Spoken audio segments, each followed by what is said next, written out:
you can find it. Oh, right here. Oh, sorry.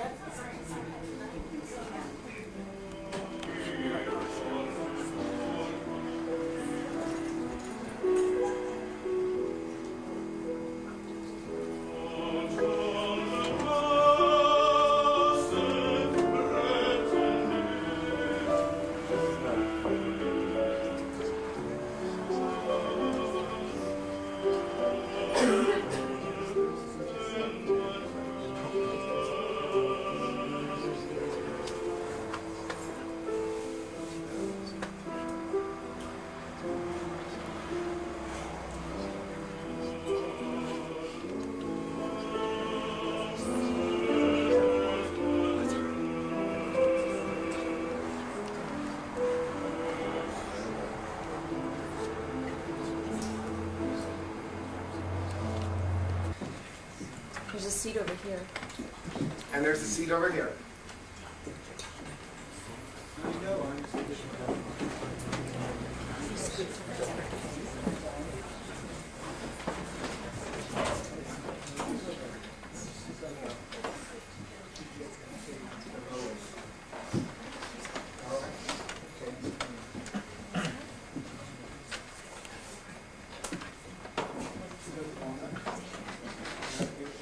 My name is Russ Ellis, and is a friend of Phil's and a parent of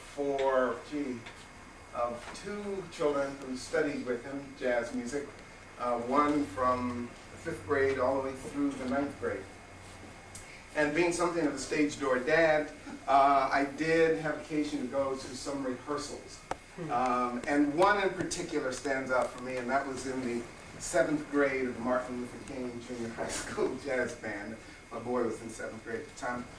And the students were being junior high school students. They were, all over the place, one tooth longer than the other, and arms this and Phil, in the middle of all this, came down on them, but I mean hard. Boom! And as a parent, you've got to do this, and it makes your kids hate you, and so you're very nervous about this sort of stuff. But I realized immediately that he didn't hit them in I'm an adult, you're a kid place. He even said the words, do you want to make music? He hit them as musicians. And within about, 9.5 minutes, Phil, 12-year-olds swinging as only he could get young people swinging. Over the last year, I've been involved with Phil in a variety of projects. And for various reasons, we've talked a lot about his life, his biography. And I was surprised to learn that he was somewhat plagued by low self-esteem, lack of confidence. And it was odd because of how confident he was in the music and with the kids. And so we talked about it most recently when I was out maybe 10, 12 days ago. And he said, I asked, well, when were you confident? When did you have that experience? He said, well, once when I took tap dance lessons. And he said, for a minute on my horn, on the trumpet. And he said, and when I was leading the Berkeley High Jazz Band. And that, that kind of got me. But we know what contribution he made to our kids, to the school, to the town, to music, and obviously to the nation. So I think it is our bright, shimmering duty in the name of Phil Hardymon, and with great confidence, it is our responsibility to swing. Yeah, here.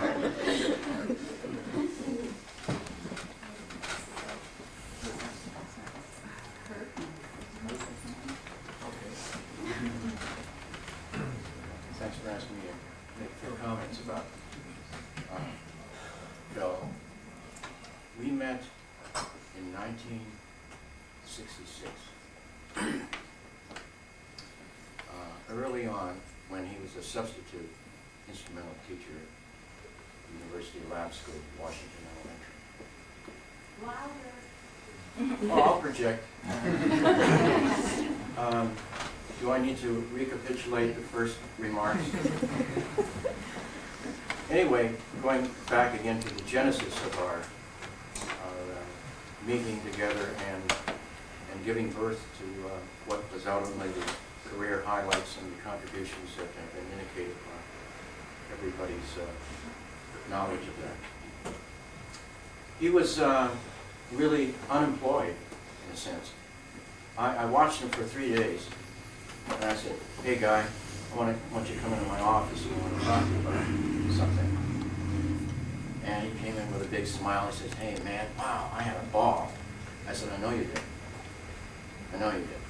And I said, so where are you going next?" He says, "I don't know." "Oh, so you're not attached?" He says, "No, I'm not attached." "Well, how do you make your living?" He says, "Well, when somebody calls me and gives me a gig, I'll go." And so he was teaching, sometimes in Oakland, sometimes in Berkeley, sometimes anywhere. So I said to him, "You know what I've been doing around here?" He says, "I know you bought Oscar Peterson's trio in." I said, "Yeah. And my plans is to bring Rassan and Kirk. Do you want to get involved in this?" He said, "Yeah, but how do I do this?" "Well," I said, "probably illegally." Now, I was very open with him. I just said, "Look, there's no budget for somebody in your capacity because there's already somebody here. Now, I've got to find a way to get a change." "You dig?" He said, "Yeah, I got it. But I don't know when I can make the switch. So in the meantime, I need you."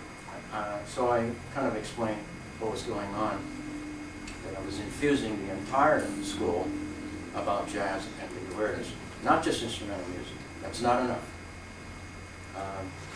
Historically, in this country, that's what you might see, and even today, that's what you see, a very narrow focus into that. That's not enough. Because we're talking about awareness for the entire populace. That's the kind of mission we're talking about. And so he said, "Well, how do I get involved?" And I said, "I'll tell you what." I said, "I'm going to have a summer school, and that's a low-profile thing, and people won't catch you doing this." He said, "Well, what am I going to be doing?" I said, "Well, you're going to be teaching some jazz during the summer, but we'll mix in, Mozart and all the rest of the cats in there. Get them all in there. But I want something from Thelonious Monk and those." He said, "I've never written anything like that for this level."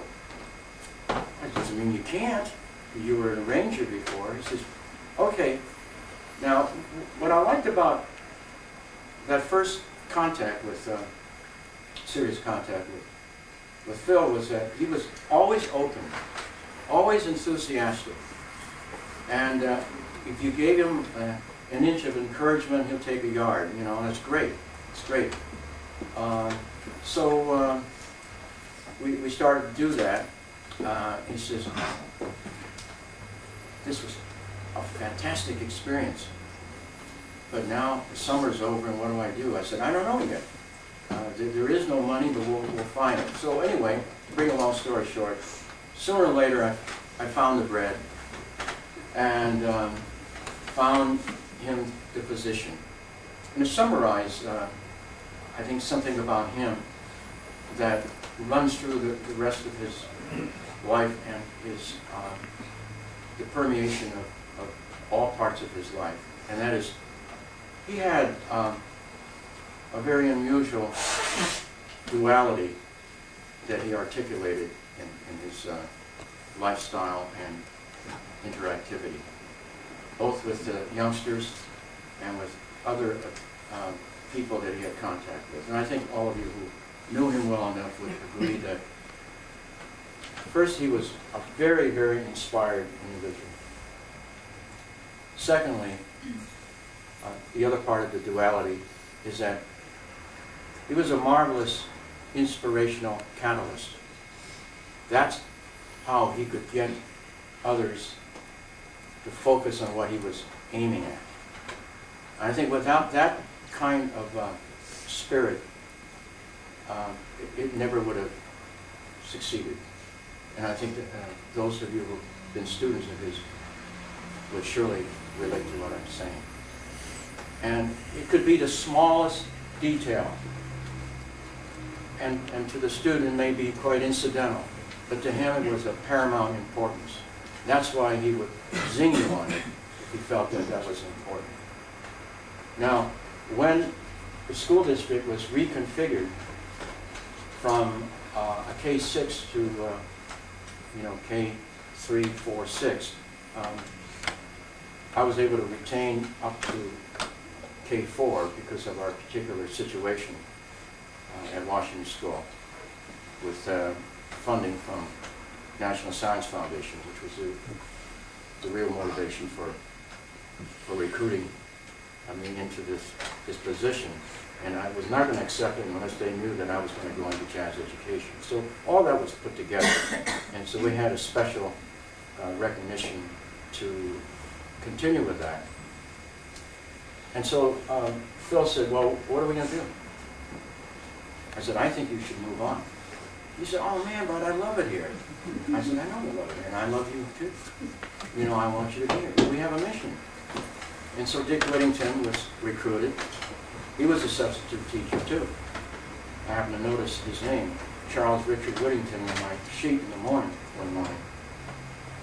And I said, I bet it's Dick Whittington, the pianist. So I went out to this portable classroom, opened the door, and there he was standing there. I said, Dick, what are you doing here? So I recruited Dick to join Phil, in that Dick was loose too. He was unattached, looking for one gig or another. So we needed those two gentlemen as also part of the school. Had a faculty jazz group. I don't know how many of you people knew that. It was called Washington Wailers. And so we had, you know, Big Hadlock, Bob Houlihan, Manny Funk. We all played woodwinds. My vice principal played drums. And Dick played the piano. And I needed a bass player. I might as well finish the story. Some gal came in one day, later in the day, and she introduced herself and said, I was asked to go to Longfellow. This was before Phil went to Longfellow. But I know they don't have any, you know, real music there. I said, what's real music to you? She says, jazz. I said, oh, really? Well, come in and see me. So I said, do you play an instrument? She said, I said, do you play jazz bass?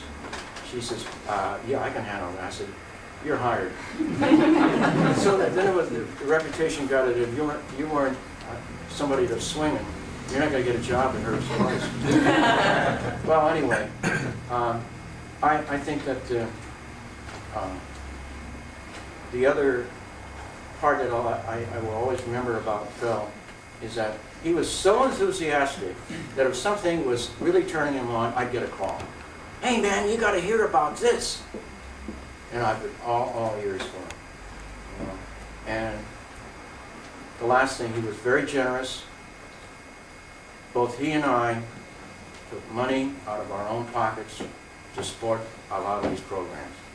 We bought instruments, we got loans. I remember also for Peter Affelbaum, I saw him at the California Theater selling popcorn. I said, what are you doing here, Peter? He said, I'm trying to earn money to pay for a demo for my big band. Oh, how much do you need? He says, $650. I said, okay, call me in 2 days and you'll have it. That's what we had to do. We had to help everybody. And the results, I think we're so proud of all these young men and women. And they're a reflection forever within a permanent endurance of memory of Phil. Mm-hmm.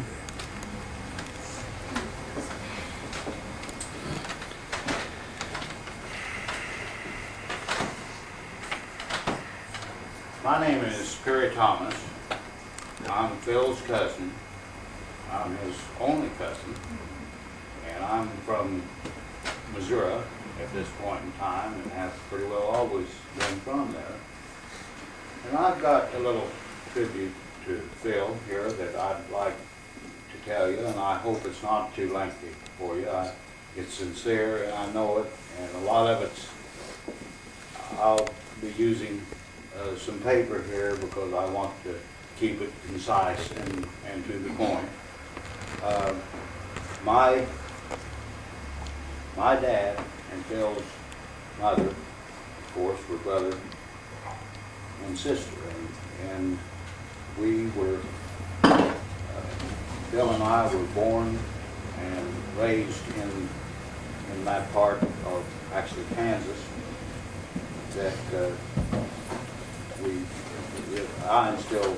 I'm in Missouri now, but we're at that part. I'm going to say some things here which I think will tell you something about where Bill came from, and I think you'll know that he came a long way because he was able to, and because he wanted to.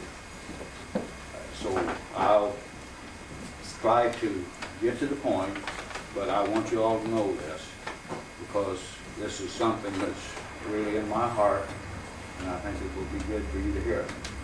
Bill was born at Cornell, Kansas, which is near Pittsburgh, Kansas, in a converted railroad boxcar.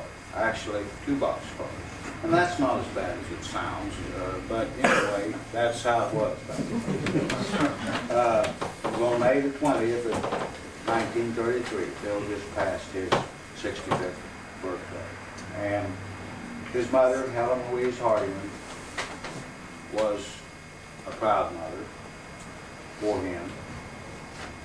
They lived with my grandma, Mary Thomas, and my granddad, B.F. Thomas, there at Cornell. I was born about 7 months later, December 22nd of 1933, about 35 miles away near a little town called Smithfield, Missouri. And it was my other grandparents' farmhouse that I was born in. Not many hospital births in those days. When I was about 3 years old, my parents moved near Cornell, Kansas. Now this was just a little railroad station on the way of the Missouri Pacific Railroad. It doesn't even exist there now, except to know where it is. Phil and I had the opportunity to be together for several years from that point when we were roughly 3 years old, through preschool, through grade school, and on through the junior high school years. We were in school together for the first 6 grades at Minden Mines, Missouri, just across the line, and into Missouri. Got involved in music and band during those latter years of the 6th grade there at Minden Mines. We all took piano lessons. Both of us took piano lessons, and Phil got interested in the cornet. I also got interested in the clarinet. And during those early years, we weren't blessed particularly with riches. We didn't have that, but we weren't cursed with poverty either. But we all had just enough money. Our financial level was just good enough that we had enough. And we were much like brothers during those early years. We didn't live in the same house, but much like brothers. We played together. We were in many activities together. We seldom fought each other, but when we did, we were sorry that we'd done that. We weren't pleased with what we'd done. But we stuck together and we helped each other in many ways as we were growing up in those early years. We also performed in such things as dance recitals, tap dancing. We were in Cub Scouts together, many other activities which I can't even remember at the time. Just what kids do when they're growing up in those ages. I want to say that Phil, in my opinion, was always very competent and enthusiastic in the activities that he was involved in. If it wasn't worth doing, he probably didn't do it. And I think that speaks to the music that he's been so good at. And to me, it's been a thrill of my life to know that he's done this. In the 1939-40 area, my granddad and grandmom built a new home in Cornell, got out of that boxcar, and my granddad and grandmom and Phil's mother, Helen, Andy I always call her, and Phil lived together in that home until they left for Stockton, California in the mid to late 40s. I think Phil left probably about 1946, about the time he entered high school. Could be off a little bit on that. My grandmother and granddad left in 1948. Now this home, I feel, was helped to give Phil an opportunity to have a place to put his musical instruments and his abilities. It helped him to get started in this, in what was, I would look upon as his life's work. I don't think he knew it was his life's work at the time, but it has been, and a very good work. And he got more involved in musical activities at that time. I have to say that my musical career, although I haven't ever lost my interest in music, it ceased sometime between my junior high and my high school years. Not that I still don't like music, and I think Phil's music is great, but I am not any longer a musician. I'm not.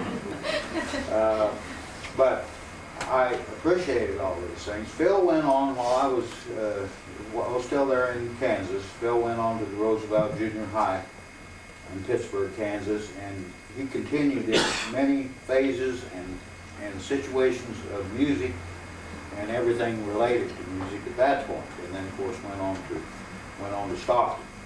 Now, I'd like to say this one thing, that the legacy that both Phil and I have had through the years, through our grandparents, through our parents, was that we were cared for, both in shelter, in food, and the necessities of life, but that also, which was probably most important, that there was love and concern for us.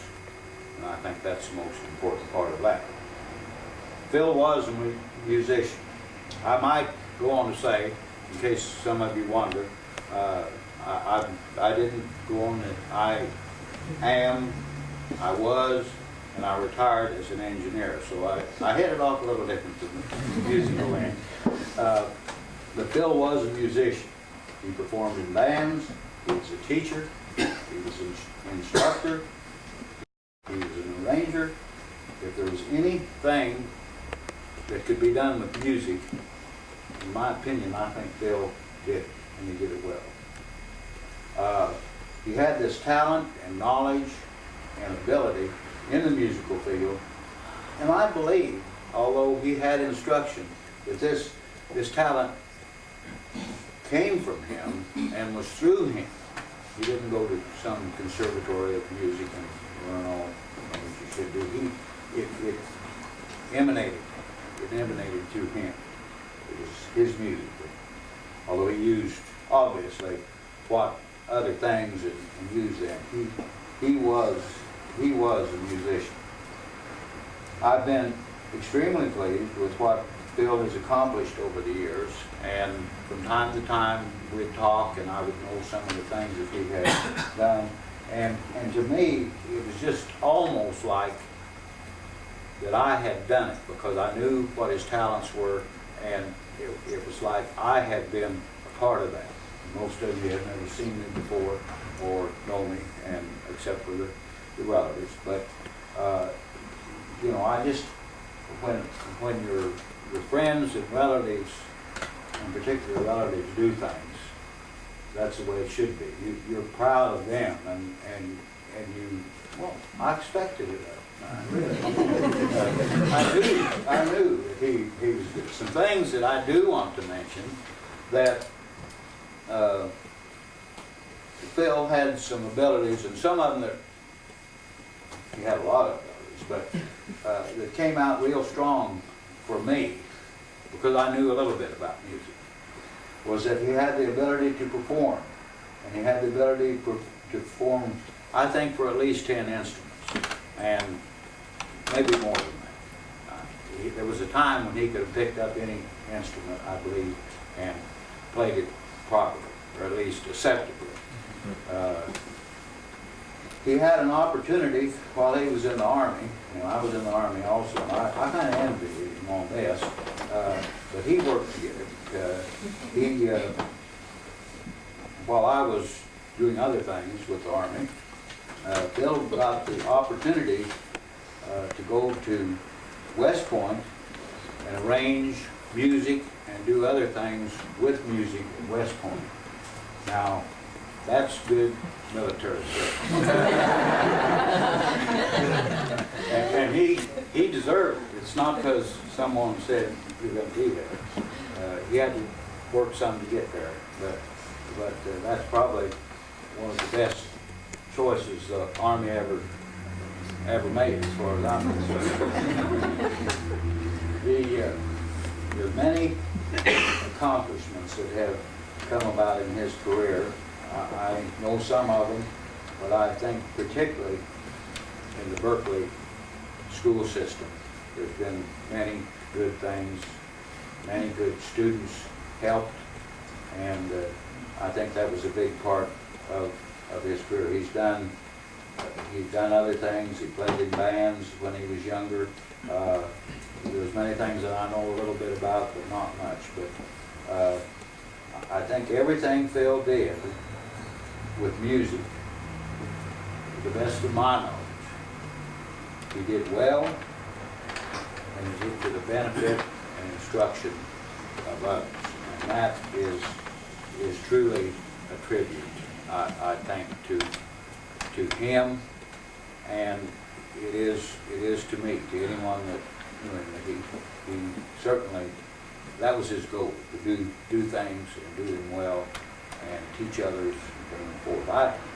I have something I wanted to read from Psalms here in the Bible, and then I have a few other remarks, and then that'll probably be all I have to say at this point in time. It says, God be merciful unto me, and bless us, and cause his face to shine upon us, that thy way may be known upon earth, thy saving health among all nations.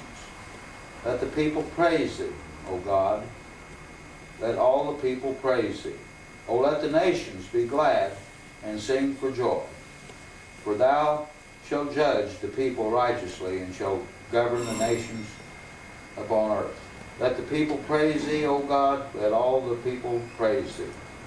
Then shall the earth yield her increase, and God, even our own God, shall bless.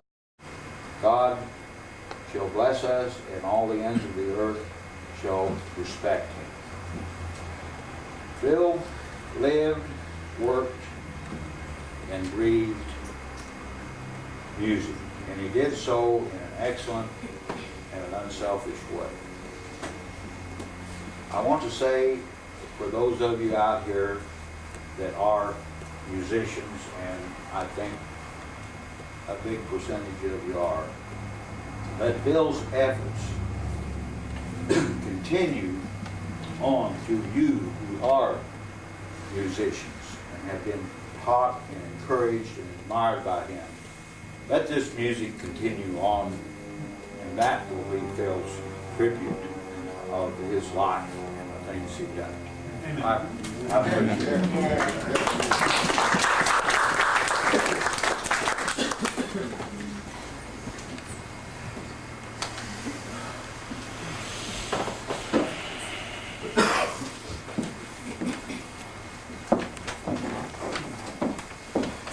I I have a letter that I'm going to read you that my husband wrote to Phil a couple of days before he died.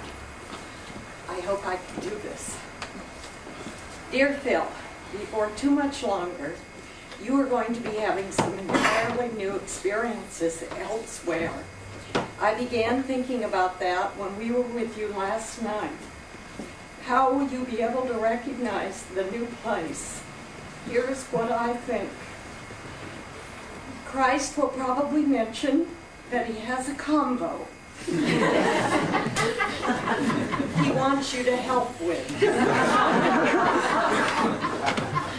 He leads you to a practice room which gives off the stale smell of textbooks, sneakers, BO, valve oil, and puberty. When you open the door, you are met by the sight of a large group of motley 14-year-olds with weird hair. They're waiting for you. And they never played an instrument. Relax. You're home, Mr. Hardymon. It was 20 years too soon. All those kids out there won't have what you have. And for that, you'll miss him.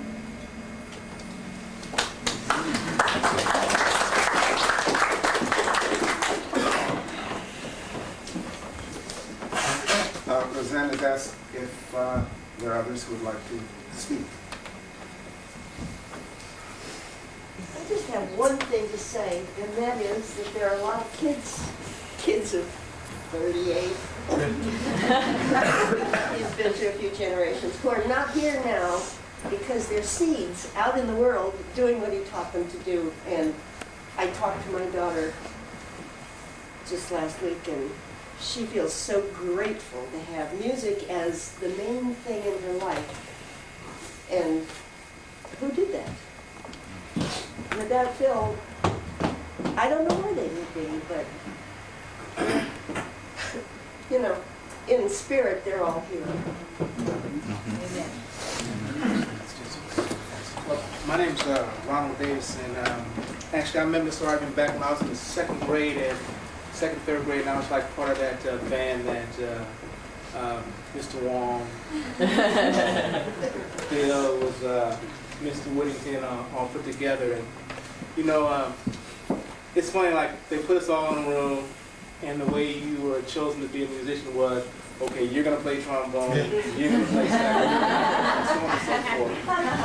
And you know, there were a lot of great people that really came out of that program, and you know, there's like very few people in your life that just really touch you and that you will always remember and always know.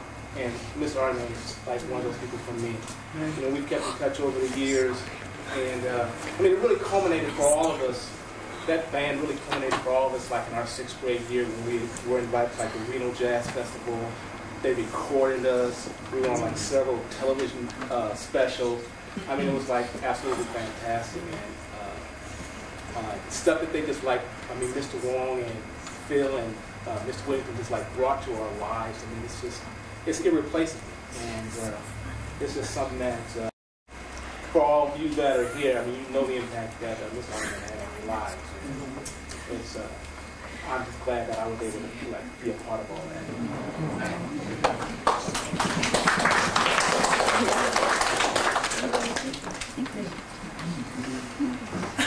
My name is John Heller. I was in the Berkeley High Jazz Band back in 1977, and I've been a friend of Phil's ever since. And I've been trying to think a little bit about what it is about Phil that was so special, and what made him such an influential and really meaningful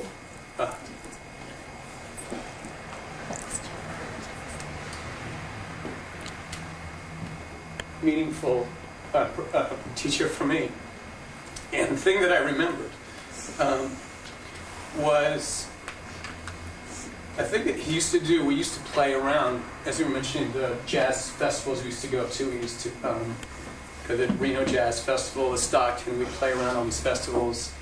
And I remember how all the other jazz band directors would sit up there in front of the jazz band and they'd be waving their baton, leading the band, in every cue, and kind of wildly looking stupid up there. And Phil was different. He'd kind of get up and he'd kick off the band, and we'd play, and then he would get off his stand. He'd like walk around. I didn't know what he was doing some of the time. He was like, the acoustics, or he'd sort of a intent look on his face, but he'd be off, far away on the other side of the auditorium. I think some of you probably remember this. I mean, Paul and Tony, who were playing in that band back then. And the thing that it said to me was, it was this incredible trust that he had in us. It was a trust that we were going to be able to hold it together. We didn't need to be led through every, beat and every nuance. It was like we could handle it. And that trust made us really feel like musicians. And it was like a respect, sort of the same thing you were talking about, Russ. It was like this. It was the respect he had for us that made us feel like musicians, and that was really, really important. So that's, and it continued, I think, on as I became a friend of his as an adult. He had that.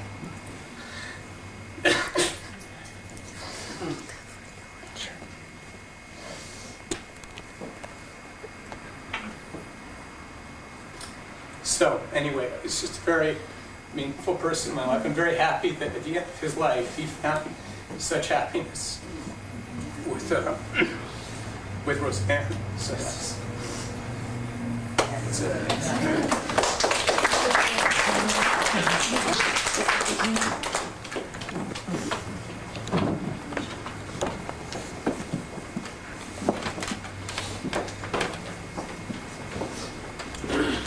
I'm standing in behalf of my son, who couldn't be here today, and that's Tony Williams.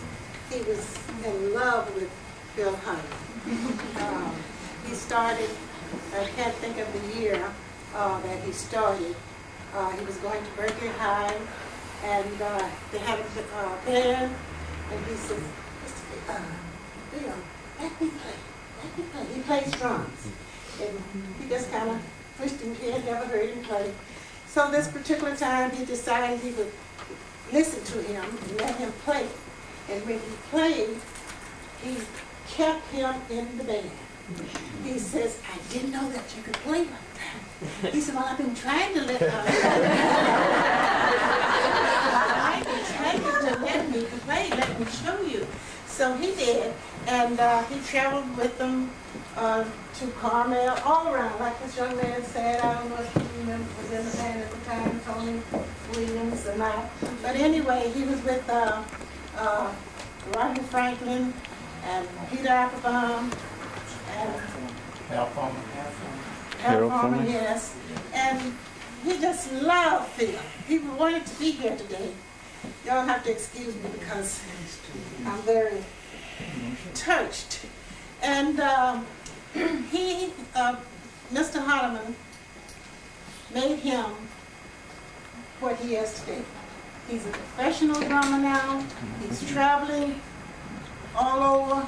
He played with Les McCann. He's playing with Crusaders now. And he just played with so many other bands. And he just loved it. He wanted to be here, but he couldn't be here. So I couldn't just stand there back there and not say anything, let him know that he really loved Phil.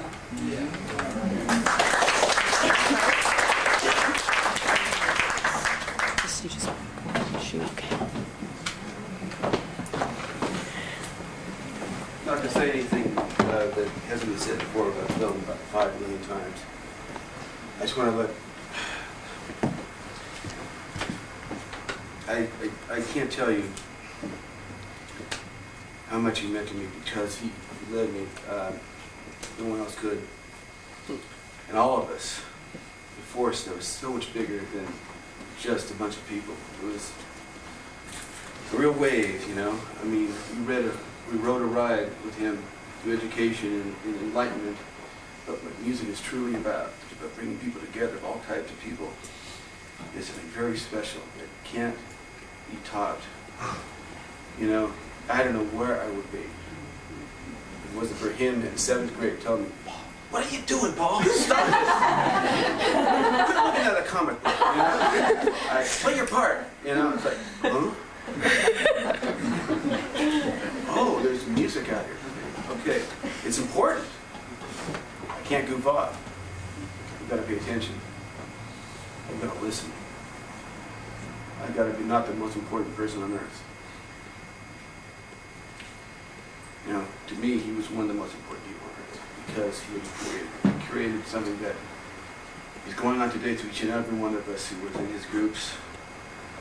And we must, and pray this, we must carry it on because what he did is so incredible and it's so important for the world we live in today. American classical music, jazz, and other music. It's got to keep going, keep evolving.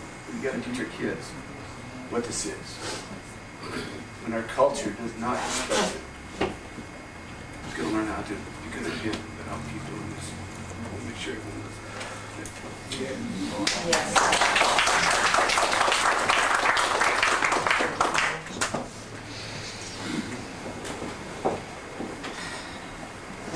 Good afternoon. I am Mason von West Franklin. I am the mother of Rodney. And anybody who knew Rodney and Phil know that they were like hand in glove. It was just, it's incredible. And Rodney couldn't be here this afternoon, but he did ask me to offer his regrets to you, Allison, and to Roseanne that he couldn't be here, and he will be getting in touch with you. I would be here the rest of the year if I tried to say the things that went on between Phil and Rod, and still leave some things. I mean, he was just incredible and impeccable. And Rodney, I remember we went to Rena's, and Rodney was playing in 3 different bands. You see, that cuts you off of where you're supposed to be. Berkeley High, and jazz band was St. Mary's, and I think it was Castlemont. And they were doing things as a jazz group.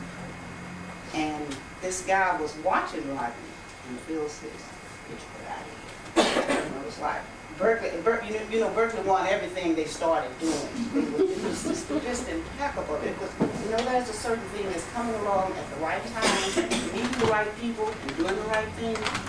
I just can't say the relationship started with Mr. Wong, between Dick Whittington and Phil Hardymon. But it was at Washington that Rodney got started. I think before we went into CDs, he's done like some 13 or 14 LP records. And he was, he was always short. He was on the piano one day, and Phil and Dick heard him, and they said they heard the notes, but they didn't see a head.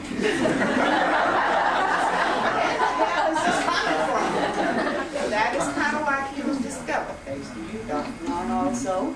And it went from there. And I just can't tell you how much it has done for Rodney. And like the young man said, hopefully he has made an impact that you will carry on. And I think when he's up in heaven, I can see him saying, "Those are my kids. I left the legacy." And he certainly left one that we'll all remember. We'll all remember him for just so many, many, many things. He will never be forgotten. That's a legacy we'd all would like to leave. Kids. Berkeley will never forget him. And certainly the Franklin family will never forget him. Thank you very much.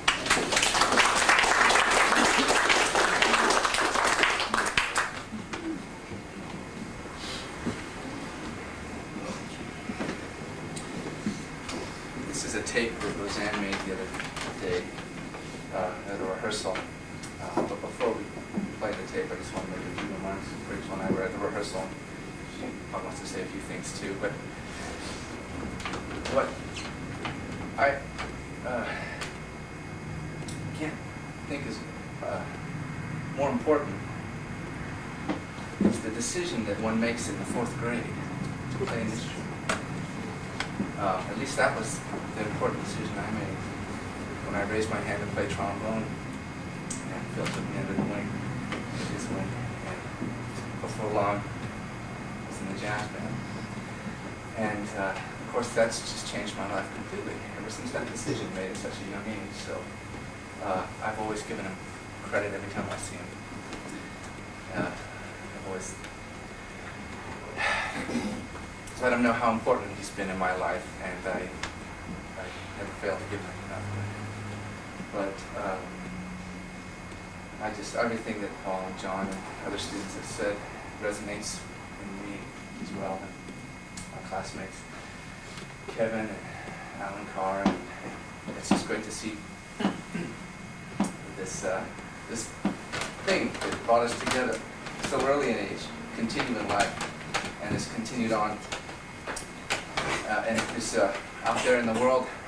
I know Peter would like to be here. He's in Israel right now. This is a tape from his rehearsal of the hieroglyphics ensemble made on Phil's birthday last week. Look forward to playing. I feel my feelings echo everybody's here. I was not in band. I was an Emma violinist. I was in the orchestra at Berkeley. But somehow Phil was like a constellation that we all orbited. And me and my friends would meet in Phil's office, and Phil would draw us in and have us be part of the jazz band, even though we weren't part of the jazz band. We just felt a part of it, and of course later through Peter and Rich and I became a part of. And Phil he always came to all of our concerts over the years and became a friend, and even concerts that weren't jazz concerts, and I'm going to miss him.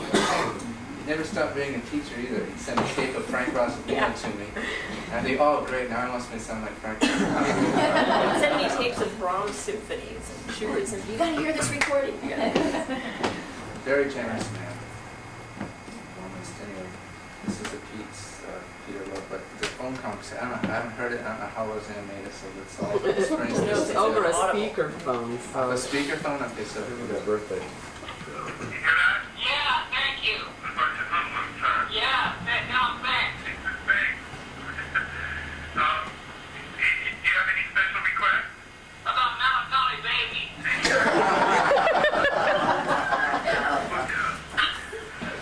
guys know it, somebody? Bill is here thinking about it.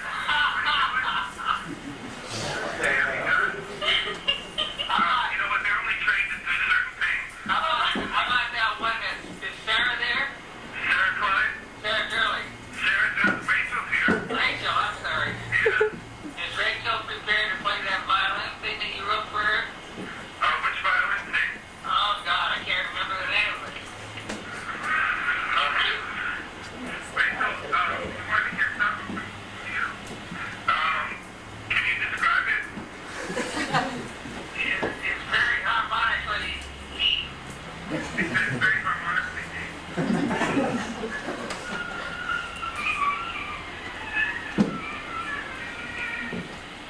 I wish I wrote that. But it is really right. That's the best we can do at the moment. Why aren't you surprised me? Play me something new. Okay, well, you said play something new. You guys want to play that spiritual man? Okay, we got a little something here, man. All right, great. Hang on 1 second. Why don't you guys get up that spiritual?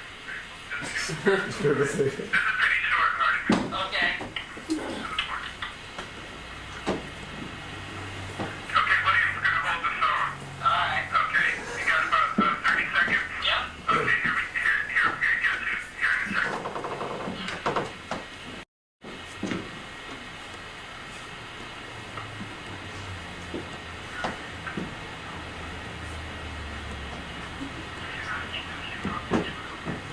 Hang it up.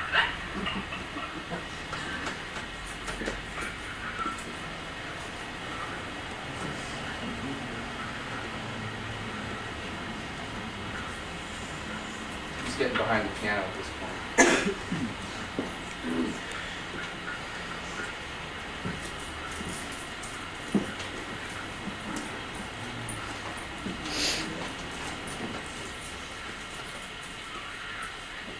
Probably talking the form down.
I'm the monster that ate Dave Ellis. I'm Dave Ellis. I'm second generation Hardymon.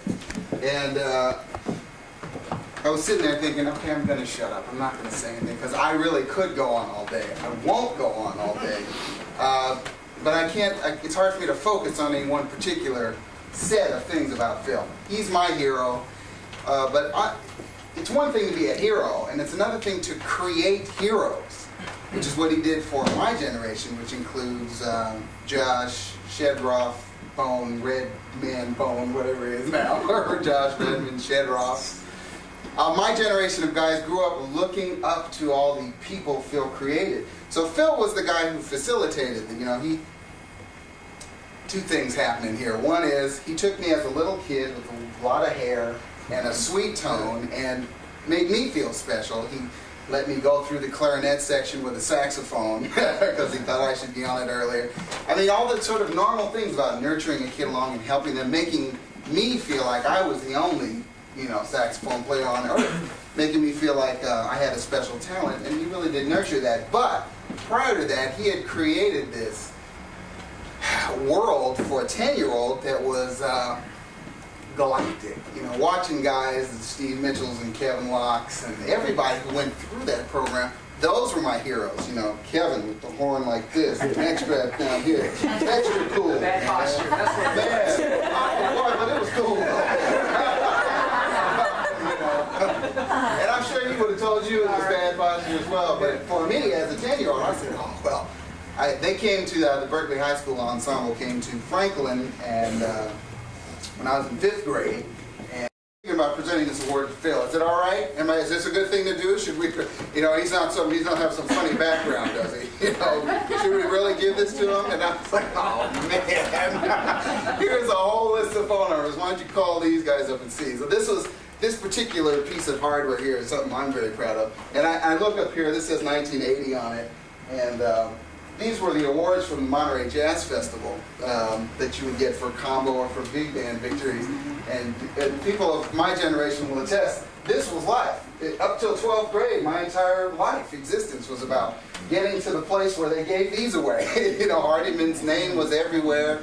And he gave me my start. I guess it's funny for me because I didn't realize how many other people feel the same way I do.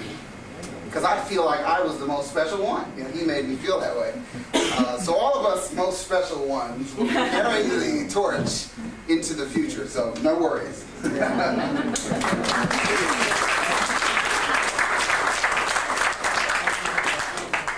Well, you're invited to stay. There's coffee and other things. I do want to say a couple of things. Has Roseanne disappeared? Is she? Can you hear me, Roseanne? Yeah. Okay, I just want to say two last things that Phil said to me when you disappeared into the bedroom at Rossmore. Which, you know how to protect yourself. Good for you. But he said, I really love her. He said that. I'm not making that up.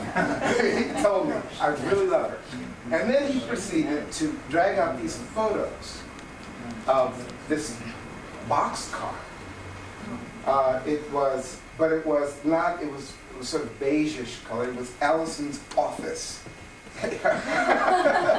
And he showed me all these photos. He was so proud of you. You're in Auburn, and you just started your law practice, and he was just parading these photos in front of me. He was so proud of you. So, let's have some coffee.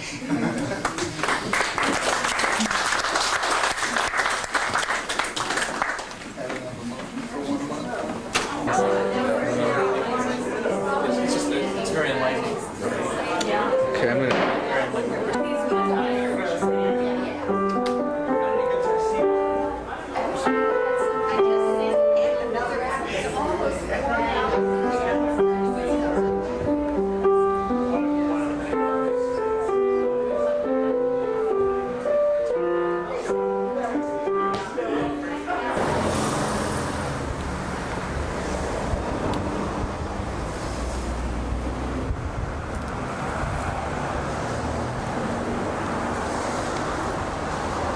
Hey man. All right, then, take care. All right, thanks. See you soon. Okay. Yeah. Say hi to your sister. All right, yeah, we'll be. Yeah, I'll be talking to her. She's actually coming down. She just missed us by a couple of days. Wow. Yeah. Okay. See you later. Bye-bye. You hear that? Yeah, thank you. There's a bunch of hoodlums, huh? Yeah, tell him thanks. He says thanks. You have any special requests? About Melancholy Baby. Hey, you guys know Melancholy Baby? I hope so, man. You better not fuck it up. You guys know it? Somebody? Bill Ortiz is thinking about it. Anybody know it? Damn, you guys. You know what? They're only trained to do certain things. How about that one is Sarah there? Sarah Klein? Sarah Durley. Rachel's here. Rachel, I'm sorry. Yeah. Is Rachel prepared to play that violin thing that you wrote for her? Which violin thing? Oh, God, I can't remember the name of it. Rachel, he wanted to hear something from you. Can you describe it? It's very harmonically deep. He says very harmonically deep.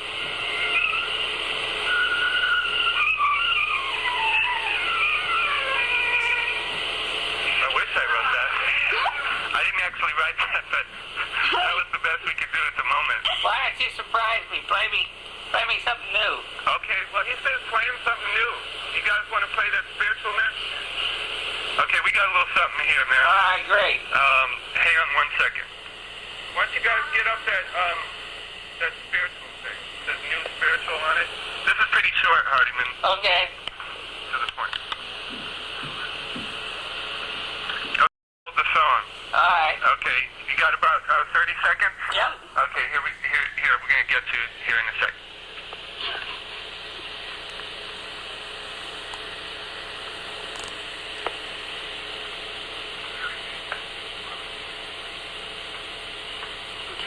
anything, if we'd have broken through and hang it up.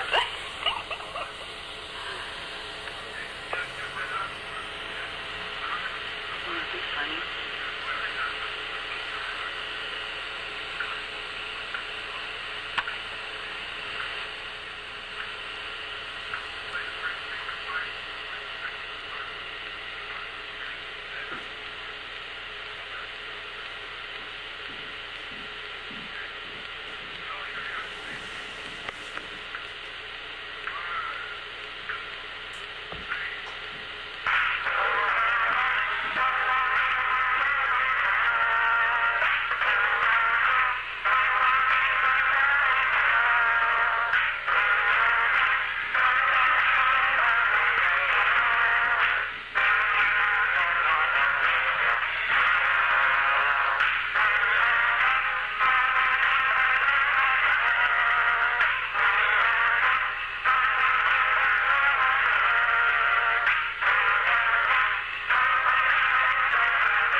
You there?